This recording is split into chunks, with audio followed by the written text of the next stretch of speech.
नमस्कार दोस्तों, स्वागत है आपके अपने YouTube channel Vinod Hindi point में। दोस्तों, आज के इस वीडियो में पढ़ने वाले हैं आचार्य हजारी प्रसाद द्विवेदी से संबंधित महत्वपूर्ण तथ्य। साथ ही साथ इनकी रचनाओं को आज के इस वीडियो में पढ़ेंगे।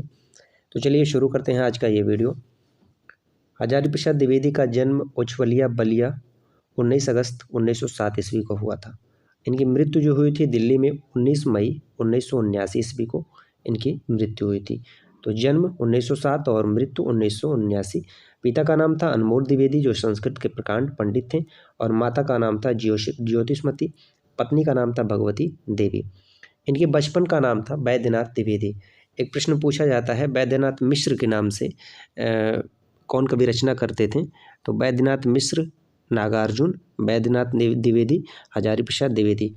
बैद्यनाथ मिश्र जो नागार्जुन थे वह यात्री उपनाम थे, मैथिली में जो है रचनाएं करते थे। हजारी प्रसाद द्विवेदी की जो प्रसिद्धि है हिंदी साहित्य में, इन्हें जो ख्याति प्राप्त हुई है हिंदी निबंधकार, आलोचक एवं उपन्यासकार के रूप में हिंदी साहित्य में इन्हें ख्याति प्राप्त हुई है। अब पढ़ते हैं इनकी जो रचनाएं हैं।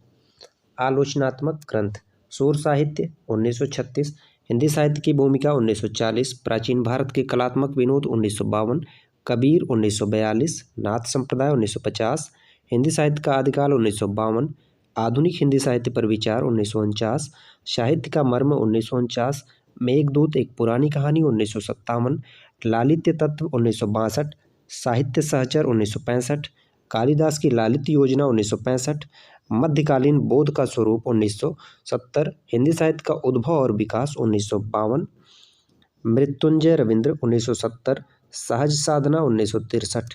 ये हैं इनके आलोचनात्मक ग्रंथ। इनके जो निबंध संग्रह हैं, अशोक के फूल 1948, कल्पलता 1951, मध्यकालीन धर्म साधना 1952, विचार और वितर्क 1957, विचार प्रवाह 1959, कुटज 1964, आलोक पर्व 1972, जिस पर साहित्य अकादमी पुरस्कार प्राप्त हुआ। अन्य निबंध हैं विष के दंत, कल्पतरु, गतिशील चिंतन, साहित्य सहचर, नाखून क्यों बढ़ते हैं, अशोक के फूल, देवदारू, बसंत आ गया, वर्षा, घनपति से घनश्याम तक, मेरी जन्मभूमि, घर जोड़ने की माया।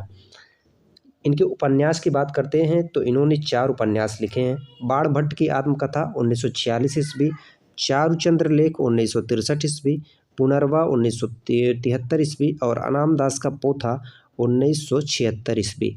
एक प्रश्न पूछा जाता है, हजारी प्रसाद द्विवेदी के किस उपन्यास में रैग के आख्यान का वर्णन किया गया है? तो इसका उत्तर हो जाएगा अनाम दास का पोथा। उत्तर प्रदेश हिंदी संस्थान लखनऊ के उपाध्यक्ष थे 1972 ईस्वी में। काशी हिंदू विश्वविद्यालय में हिंदी विभाग अध्यक्ष थे। इन्हें जो सम्मान प्राप्त हुआ, आलोक पर्व निबंध संग्रह के लिए साहित्य अकादमी पुरस्कार इन्हें 1973 ईस्वी में प्राप्त हुआ। और आलोक पर्व निबंध कब लिखा गया था? 1972 में। 73 में इन्हें साहित्य अकादमी पुरस्कार प्राप्त हुआ। पद्म भूषण प्राप्त हुआ इन्हें 1957 ईस्वी में। लखनऊ विश्वविद्यालय ने उन्हें जो है डीलिट की उपाधि प्रदान की थी। हजारी प्रसाद द्विवेदी ग्रंथावली जो है 1981 ईस्वी में लिखा गया और संपूर्ण रचनाओं का संकलन हजारी प्रसाद द्विवेदी ग्रंथावली में किया गया। ये थे हजारी प्रसाद द्विवेदी से संबंधित महत्वपूर्ण तथ्य, उनकी रचनाएं। ऐसा करते हैं आज का वीडियो आप सभी को पसंद आया होगा। मिलते हैं अगले वीडियो में कुछ नए तथ्यों के साथ। तब तक के लिए नमस्कार।